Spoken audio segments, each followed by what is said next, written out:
miti nuuf. Intala isinii kennuun itti fufa. Isinirraa fuudhulleen itti fufa. Fuuldurallee amata kum tokko olillee walirraa fuunee walirraa horree jira jechuudha. Isa kanan dagatina. Yoosii fi maakiin Harargee fi Baaleef warra jalqabaa of seetan hin dogongortan. Hin sayinaa. Isin dheedhii ganaa ijoollee amma dhuftan.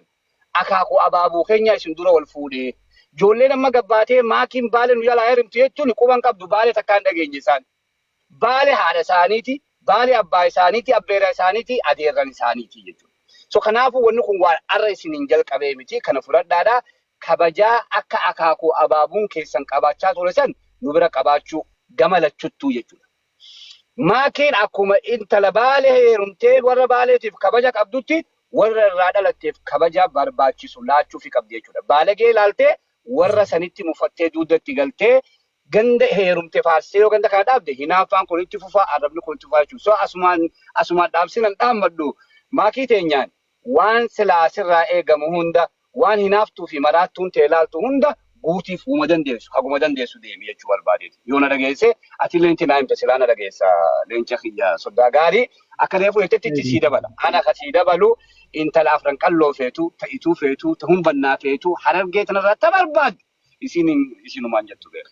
Nuti soddaa jaalatan aalaa jaalatan hundee qoqoran jaaniin nuti si jaalannaa ittillee sii daballaa miira keessa nurraan galinii hoggaa nu argite immoo nu keessa nama akka zabaanoo jira namoota jajjabaa qabnaa keessaa nu dubbisi yoo miirri hamallee sitti dhagaame nuutu si falaa siif jirraa nuti maakii qofaaf miti ati ilma keenya ilma si koomandoo bareentuma Oromooti nullee ilmaan bareentuma Oromooti atuu ilma keenya haa ta'u ammoo waliin dhalannee ganda tokko waliin dhalanne jennetti komaakiidha waan soddarraa barbaadan sirraa eegaa jirra malee waan biraatiin si caalteetii miti dhiigaan si caalteetii miti lafeen si caalteetii miti nuti dhiiga tokko lafee tokko ganduma tokko dhalanne laguma tokko bishaan dhuynu jechuudha wanni biraat akka hiikaa biraan qabdu akka foonumatti nu hundinuu foon akka reefu ati jettee jechuu barbaadeeti kanaaf nurraan fagaatiin sirraan fagaannu zamaanoo akkasumas suuta akka amma reefu tana xiqqoo atuu dhiifama jetteera deebiteen qabu garuu zamaanoo mataa gubbaatti gabbuufte arra maaltu waalte isaantu wal dhabe maaltu waalte akka malee rifatee takkaa zamaanoo mana isaa seen beeku takkaa dhufeen beeku nin gargaara jeetuma dhufu dhugumatti nin gargaara jeetuma dhufu kanaaf atillee bagaa asimaa wal barree leenca kiyyaa jabaadhu daddara baaree ergii hin teessinaa warri dubri Harargeedhaa bareedaadha dubri Harargeedhaa bulchiinsi ni tolanii amalli isaanii gaarii daddara baaree nu fidi dubra Harargeetti kannina daddarri Harargeettis dubra baaree fuudha itti fufoonni kun fayyadii zaman sindisa tabaddaa qoflaa isinii nama biraa galchitanii filis yaadan kennisiisin fidadhu asumatti haadhumatu goolan asuma goolan kan yaadamu hambee garuu tabaddaa qoflaa amma galatoo abdii umrii dheeraa jazakallah wayyebsi Broki ya galatoo matillee gastii wantee ol jeessu keetiif Oh no, waan isa kabajuu fidanuu dhufee wanni isa wajjin. Yeah, I know. Sanumaa fanillee akkana kabajuu waan beekee sanuma argee sanumaatiin bani akka sinjire gaafila siyaafachuuf malee akka baatti miti. Akkuma inni amma jedhe abdiin jedhe naafi maakiin Harargee fi Baal hardhaa miti nurratti hin jammarre fuudhu. Zamanoota hedduu waliin nama waliin jiraataa ture uummata waliin jiraataa ture uummanni Oromoo kun kamiyyuu naannoo kamiyyuu oluma keessa jiraachaadha. Waan biraa faguyyuu miti qabsaa'onni har'a nu ittiin dhaadannu sunuu jaarraa abbaa gadaatiif waaqoo guutuu warra waliin lolan. Akka takka waliin godhan Oromoof qabsaa'an Oromummaaf du'an galee hunduma kenna Oromummaaf qabsaa'aa turan. Amma kanaafiyyoo ani Harargee King yoo jedhan warra soddaa farsan dasna jedha wallaahi laziin maaliifi gaafa uummanni kun walga'ee tokko ta'ee nama ofii kabajee uummata ofii nama isa keessaa bahu jabeeffatee bakka tokko ta'ee Harargee King hin jedhanii yoo deeman aboo warri soddaa kun ka ajaa'ibaati bara akkana jedhee irraa haasa'e malee yoo itti gammade malee namatti naafuu miti. Sigale gaafa dede tokko taanii akkasitti Harargee King jedhanii rakkoon qabu jettee hubaatte ganda ofii keessa dhalatte ganda isiitii hagidhaarratti dhufuu dammaqa dhufuun qabuutii jedhe malee waan biraatiif. Thank you sir. Kanuma malee namoonni gara biratti hiikkatanii akka biratti fudhatanis ni jira. Wanni jeeyoo sirreessinu jiraatu walumaan sirreessinu nuti yommuu ta'u baleegina kara tokko adda hin kun. Yaa waan waluma sirreessina rakkoon hin jiru. Maakii faluuf na jibbuu dirqamaa miti na faluuf maakii jibbuu dirqamaa. Egaa kanaaf Nu jaalatu namni wajjumaan jaalatu. Reality. Tiyya haadha mana tiyyaatiif yoo kawaa balleessite intala teessanii yoo uummata kanatti kawaa balleessite namni awwala qixaata sanirra fudhatu yookiin mijjaarra fudhatu ana yoo narra tarde isinitti kenna. Intala teessanii warfadha dhumatti. Thank you. Galee kanuma wanni jechuun barbaanne kana yoo kaballeessinu yookiin immoo waan biraa gara biraatti wal nuunfattan tokko tokko jiraatan dhiifama. Asirra deebiin dhiifama si gaafadha obboloota. Galatoo. Ibsisha akkam jirtan nagaa. Fayyaadha. Adeeroo akkamatilleen zamaana wal ani waliin beekne nagaa fayyaa. Zamaana naan jaan nagaami. Gaarii anillee waa'uma gabaabduu waan amma isin irra jettan irratti hin dubbadha.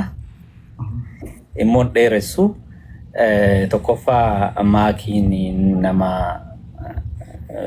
public profileidha. Nama public profile ta'u kan ammoo yeroo hedduu public itti maqaan isaanii ka'a. Waan jiraati kun jechuudha. She's a public figure. Public figure qofallee miti, she's a leader too. On her own right. Nama liideraati. Liidera taanaanu yeroo disaasterri ga'u, yeroo rakkoo, yeroo gammachuu, yeroo waa hundaatti waan ummata isiitiif of miitee umrii kanatti umrii xiqqishuu ganaa kanatti waan baay'ee hojjetti.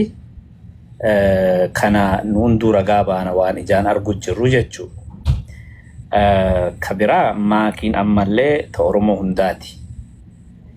Kanas sababa jedheef hin qaba. Tokko warra itti heerumte warra sikkoo mandootiif gosti isii sikkoo mandootti beekama. Intalti ta gosaati. Ta warra itti heerumte. Ilmaan isii gosa tanaan yaamama. Gosa sikkoo mandooti gosa ibsishaatii yaamaman ilmaan isii. Kaan immoo qeen isiin itti dhalatte qeen abbaa faadha isii ardaan isii immoo obviously humbanna intala argeeti ittiin boonti rakkoon qabu. So wanni an amma jedhuu fedhe tokko namoonni irraa dubbachuunis waan nama raaju ta'uu qabu. Haa ta'u garuu yoo maqaan isii waan namaadhaan kahe yoo wanni sun waan sirratu ta'e nutu sirreeffata waliin wajjin taanee nu hundumtuu. Yoommoo duulli sun duula hamaa isii irratti character assassination haa ta'u maqaa isii xureessuu haa ta'u hamilee isii tuquu haa ta'u waan deemus taate waan keenya hunda hamilee keenya hunda waan tuqaa waan taateef nu hunda irratti isii qofan qabdu sunis nu hunda qabdi. Namni tokko maakii miti abbumti fedhe nama tokko yoo haqi isaa jallate yoo namni karaa malee ka itti duulu taate yoo emotional godhee waan hamtuu afaanii baasee waan san gartee propagate godhee yookiin afaan birootiin argabagabee waaqaan gahee gabagabamee yoo inni jedhuuf barbaade suni isii attack godhuudhaaf isii irratti hinaaffaa qaban gartee namni namatti hinaafuun obviously nama jabeessa sanii jecha san immoo namni walitti dhiisu hin jiru. Haqa namaa yoo namni jallise rabbilleen namaa falma namnillee waliin falmata. Sanii jecha mucayyootaan nu hundi jajjabeessuu qabna. Yeroo tokko tokko ilmi namaa kun miira keessa galuunis ni jirti. Cyber space irra jirra, internet irra jirra. Namuma tokko ka guyyaa badaa qabaateetu dhufee guyyaa kee balleessa. Dan jechuma takka sirraa fuudhu isaan mileena sharafanii shaddaa fi maddaa itti godhanii kaaraakterii itti godhanii midhara miilaan deemtu fidanii uumaniiti mucayyoo tana paint godhuun jechuudha. Sanis ofirraa beekuun barbaachisa. Isii qofaa isii mucayyoo shamaraati har'a hamilee qabdiyyuu nama meeqa interneetii kanarraa mana galchanii jiran. Walumaan beeynaa miti hundinuu dhiira meeqa mana galchanii jiran. Falmataa meeqa dubbataa meeqa mana galchanii jiran. Har'a isiin intala dubraa sanuu mucayyoo umrii xiqqoo taate kana hunda rabbiin isii dandeessise obboleessa kiyya dhiira meeqatu kichinii keessaa haasaya kaameratti osoo as hin bahin mucayyoon tun bar as baatee dubbattee gargaartee gargaarsiftee amansiiftee liidara jechuun akkas. Sanii jecha nuti osoo kan waan balleessin taate osoo waallee balleessite ofitti fudhannee diffendi isii goona malee isiis ta'e ibsishaa namni tokko akka simbirri takka akka isaan irra barartu tiisisni ballaan akka isaan irra bu'uun barbaannu jechuudha. Wajjin jirra haga dhumaatti. Sanii jecha we need to protect her, we need to defend her. At the same time also we need to advise her too. Maakiin umrii isiitiif misteekii isiin gooturra waan gaarii isiin hojjettutu irra fagoodha kumaa kitilatti. Misteekiin isiin gootummoo intentionally itti yaadanii modify godhanii harkaa miila itti godhanii jechuma kalaama takkittii namaaf jallisaniiti yoo jallina namarra yaadan taate malee mucayyoon tun tuqaan qabdu waan tuqaniin illee qabdu Oromoof kennaa Rabbi kenna mucayyoo tana tuquun nurra hin jiraatu jechuudha. So yaadni kiyya kana by any means will defend her. By any means. Whether she does a mistake or not, she's a human being. Isiinis akkuma nama kamii ilma namaati mistakes godhuu ni dandeessi. Mistakein gootu jechaan jiru. Ammoo wanni beeynus hin jiru. Waan internet irra deemu haga kalaam abbaa irraa dhageenyutti abbaa duuba teenyee firdiin nu kenninu takka illee ta fudhatamtu hin jirtu. Oofumaa lafa qullaa dhiitta malee maakii irraallee waan buustu takka hin qabdu abbaan feetes kanas beek ibsishaa irraallee akkasuma. Namni asirratti namni yoo walii toleef yoo waliin tole waan gaarii hojjetee waliin bareedee waan bareeda godha malee gaafa walitti hammaate waluma miidha. So it doesn't help. Namoonni asirratti waan hamaa deemsisuudhaan propaganda deemsisuudhaan yookiin immoo ijoollee tana lamaan jiddu ammaan dura gaafa hamileen isaanii san dhugoomte waan meeqa asirratti argine. Waan meeqa asirratti jedhamaa turan. Maaltu jireenya namaa keessa maaltu akka nama galchu I don't understand. Galata Rabbii garuu hanga har'aatti isaan adawwii hunda hinjifatanii wajjin jiran. Gara fuulduraallee Rabbiin waliin isaan tursiisee harrii waliin haa filatanii kanuma kaniin an jedhu dhiifama nin gabaabsee dheetiin dheeresse umriin keessa. Thank you, VIP. Tana dubbiin ani. Hedduun agalatama. Hayyee.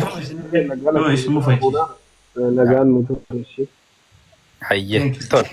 Jabaadha nagaan nu tura adeeroo atillee baga dubbii tanas fiddee baga immoo irraallee dubbatame waan kana irraa saalfachuus sodaachuus hin barbaachisu galatoome atillee ibsishaa atillee sabriidhaan waan hundaa'u baay'ee galatoomi kana kasirraa eegnu ati duraanuu sabriis qabda baay'ee rabbi sirraa jaalatu galatoome ibsishaatis tole adeeroo kiyya galatoome atillee